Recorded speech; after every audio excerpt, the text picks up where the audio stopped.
Okay, this is mixed exercise 7F, starting with the skimming questions 1 to 4 and just doing the past paper questions within it.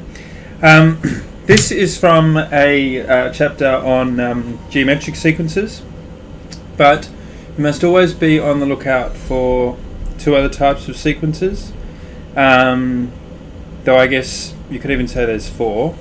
There are arithmetic sequences. They have not gone away. Things that are in core 1 are fair game to be asked in core 2. Then there's straightforward geometrics.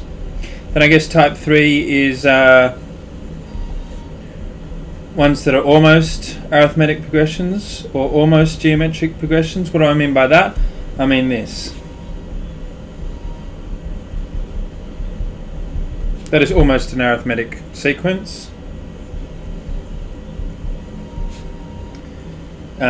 This is almost a geometric sequence.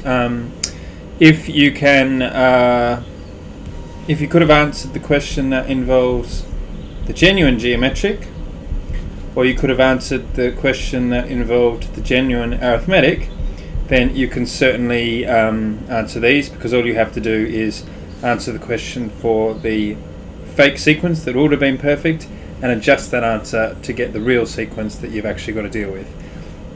And the fourth type is genuinely miscellaneous sequences that are nothing to do with arithmetic and nothing to do with geometric. So you need to be aware that you might have any one of these four types and to apply the methods accordingly. Now, what methods are they? For arithmetic progressions, you've got a term formula. So this formula would, for example, tell you what the 100th term is. Okay, and you've also got two formulas that add up terms. So it's n over 2, 2a plus n minus 1 d, and you've also got n over 2 a plus l. The a is the first term, the n is how many terms you've got in the sequence, d is the common difference, so the gap between the terms, and l is the last term. If it's a geometric progression, your term formula is this, where a is the first term, n is the number of terms you've got, and r is the common ratio. In other words, the thing that you're multiplying by each time in order to create the terms. So in here, in this case, the r is 2. You've also got a formula for adding things up, and you've also got a formula for deciding what the sum would look like if it was getting infinitely close to, if only you went on forever, and that's this. So I guess you could say this is kind of multiple choice out of 6. You're either using those if it's arithmetic, those if it's geometric, and within that, if you're interested in adding things up, it's this or this, and if you're not interested in adding things up, it's this or this.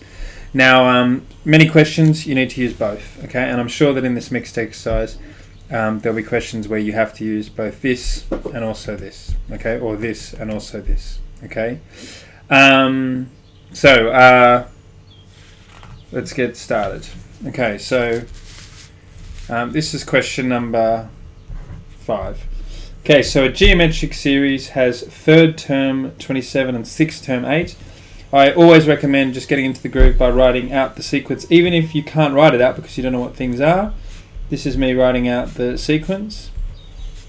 So there's the third term, the 27. There is the sixth term and 8. I forgot to mention when I was doing these formulas that you can always write any example of this. You can always just state this as a fact. And you can always state this as a fact. That's an example of naming, stating, and equating when you state a fact with an equal sign. So this just means, for example, that the 6th minus the 5th is the same as the 5th minus the 4th, or the 10th divided by the 9th is the same as the 9th divided by the 8th. I don't mean 9 divided by 8, I mean the 9th term divided by the 8th term. Okay, so back to question number 5. Okay, so we have to show that the common ratio of the series is 2/3. Okay, well, I'm going to state a fact using this formula because it said it was geometric. So the third term, that's a fact, it's right there, is the Miss G first term times the Miss G common ratio to the power of 3 minus 1. I'm going to state another fact. The sixth term is the Miss G first term times the Miss G common ratio to the power of 6 minus 1. I've just used that formula twice.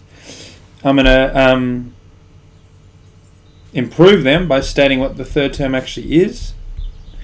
And, whoops.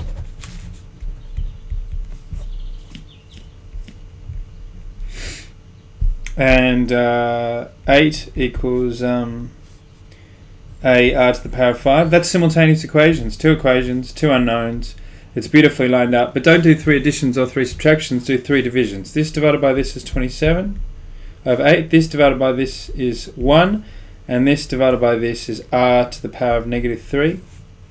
So, in other words, 27 over 8 equals 1 over r cubed.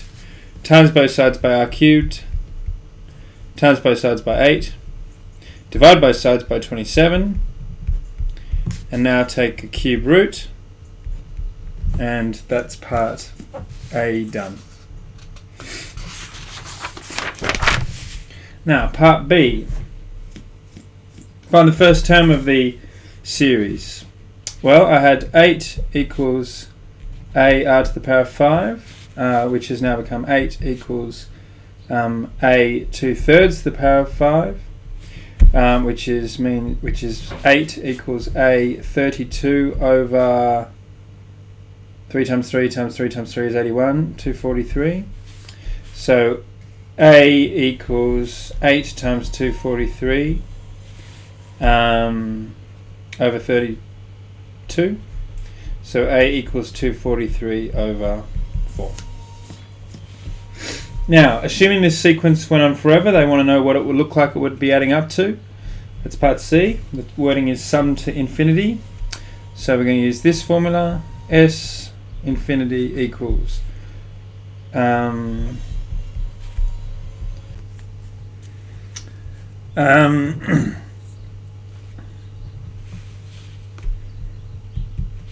so we have 243 over 4, 1 minus 2/3, which you tidy that up, you get 729.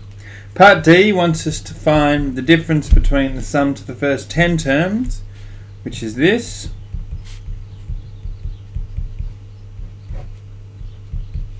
and the sum to infinity that we just found. Filling in the details, I've just prepared this one earlier. You get this. Now when I set this up, I didn't allow for fractions within fractions, so I can't actually set up the denominator. But because the denominator is a third, I've just times by 3, because dividing by a third is the same as timesing by 3.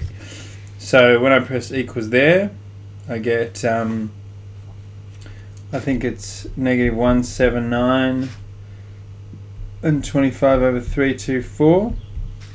When I subtract from that, I kind of got, it's a classic example of a answer that doesn't make sense, I would have thought. Oh yeah, it's because I should have times by negative 3, not 3. So the sum is that. So I go 1, so shift fraction button. So 179, 25 over 324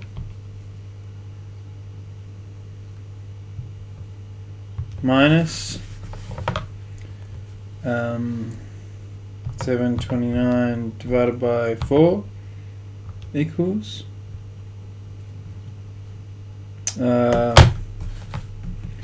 negative 3.17283, etc. So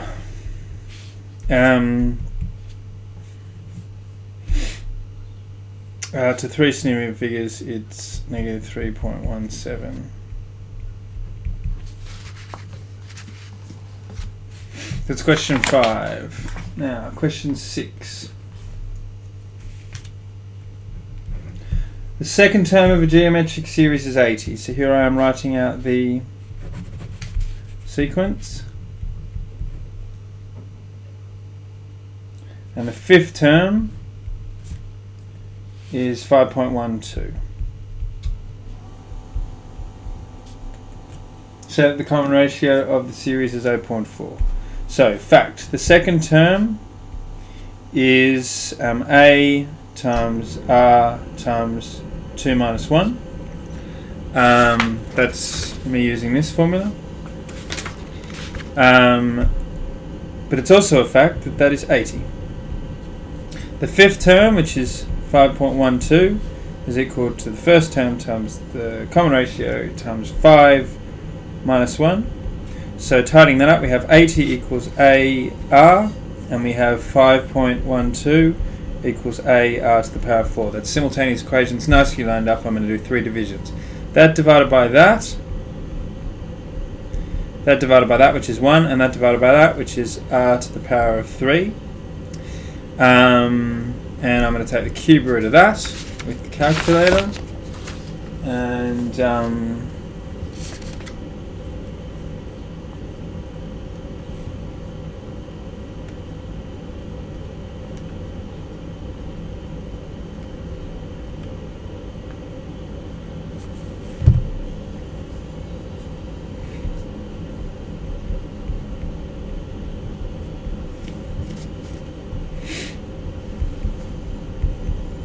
okay, so that's what we were required to show.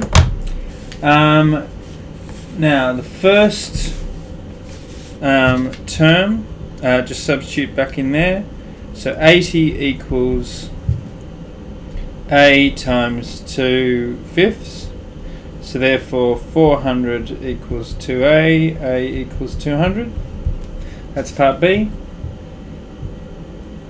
Part C, the sum to infinity of this series. Now the R is between -1 and 1, so there will be a sum to infinity of this series. That's given by this formula here. That one there. So its sum to infinity is 200 over 1 minus 2 fifths, which is 200 over 3 fifths, which is 1,000 over 3.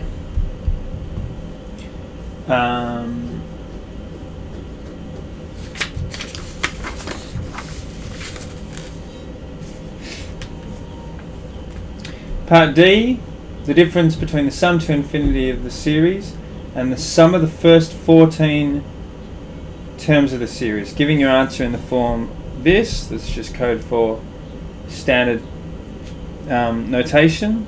This is a classic example of a strategy.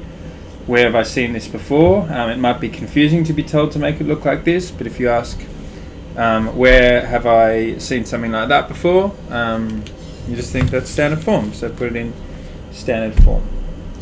So the sum of the first 14 terms is this. It's this formula with the details filled out, which for us is, what was the first term? It was 200. The R was 2 fifths. Put a 14 there, 2 fifths over 1.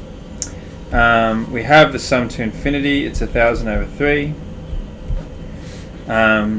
So we'll pump this through a calculator. So fraction within the bottom. And the top, it's 200.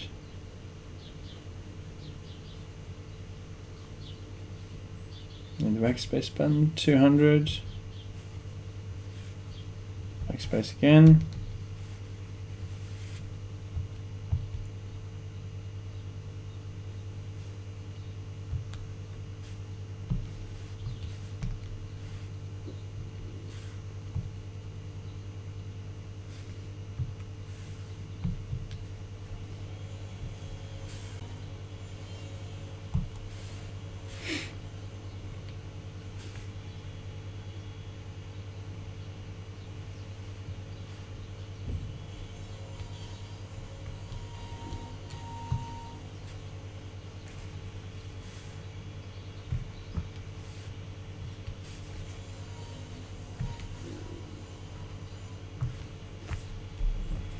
Okay, so this is 333.3324385, etc.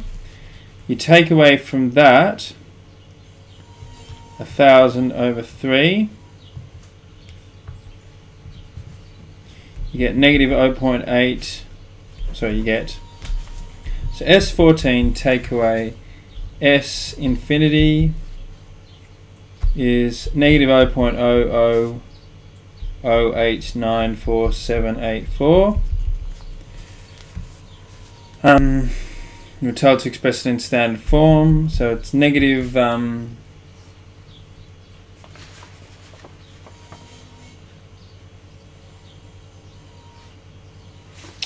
because the form it wants requires a to be between 1 and negative 1, and I've got this ugly negative here. That's okay because the difference can very easily be expressed the other way around. If I said what's the difference between 10 and 14, not many people would say negative 4. Most people would just say 4. In other words, when you're asked a difference question, you can choose the order of it. So it's 8.9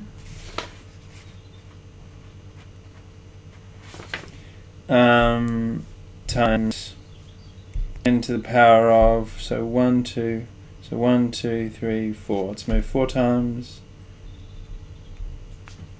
and that is to 2 Sumerian figures.